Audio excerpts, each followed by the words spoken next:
Je m'appelle Cindy Souligné, donc je suis installée à Grazac, une commune de Haute-Loire, sur une exploitation de vaches laitières, 50 vaches laitières, la relève derrière, donc les génisses à peu près pareil. Donc je produis du lait que je livre à la laiterie Géreinte.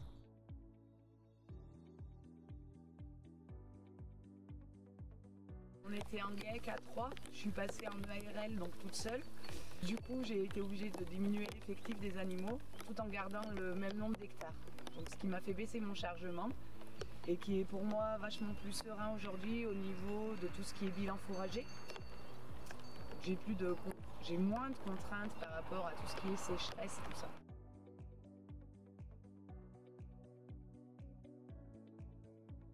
Il y a eu le levier, donc tout ce qui est de l'implantation de prairies, où là j'ai joué le jeu de mettre mes prairies qui sont le plus loin sur la ferme pour ce qui est destiné à la fauche et en silage. Et par contre au plus près de la ferme, ce sera tout ce qui est prairies multi-espèces par rapport à l'appétence pour les vaches. Et pareil, qui ont une meilleure résistance à la sécheresse. Et il y a quelques années déjà, la construction qui est en place d'un boviduc qui me permet de faire pâturer mes vaches et plus facilement en étant toute seule. Il n'y a plus de problème pour pas traverser la route. Et du coup, ça m'a ouvert le pâturage pour une trentaine d'hectares pour les laitières.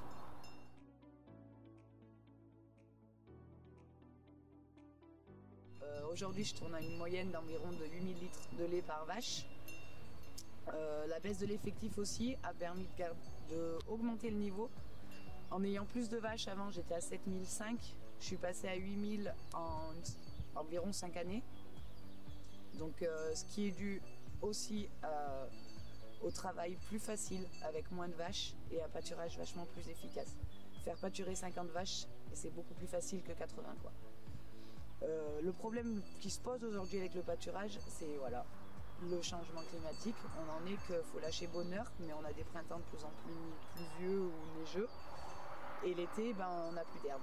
Donc on re-rentre les vaches, ce qui à chose avant ne se faisait pas. Et on redonne du coup nos stocks fourragers.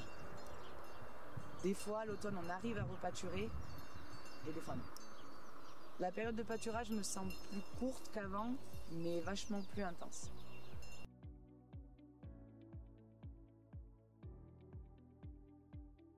Comme conseil que je pourrais donner, c'est pour le pâturage, ne pas hésiter à lâcher les vaches tôt, même s'il y a très peu d'herbe à disposition.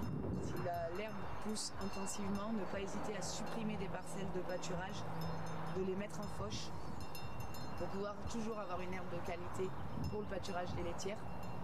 Et après la mise en place du boviduc, tout le monde n'est pas concerné, mais pour ceux qui ont des routes autour de leur ferme, c'est un investissement qui apporte un bien-être au travail qui est considérable.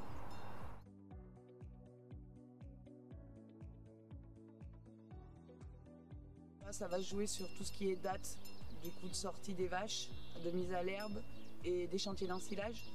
Au jour d'aujourd'hui, je fonctionne en 2 silos, 2 chantiers d'ensilage, un le plus bonheur possible pour avoir la qualité et en même temps, et un petit peu plus tard, environ une quinzaine de jours après, qui me permet aussi de décaler mon pâturage pour les vaches pour les repousses. Mon métier aujourd'hui, j'en suis fière. Je suis arrivée à un niveau que je ne pensais pas y arriver en étant toute seule et voilà, petit message pour toutes les femmes quand même, parce qu'il ne faut pas hésiter. Et aujourd'hui, je peux dire que je vis dignement de mon métier, fièrement aussi.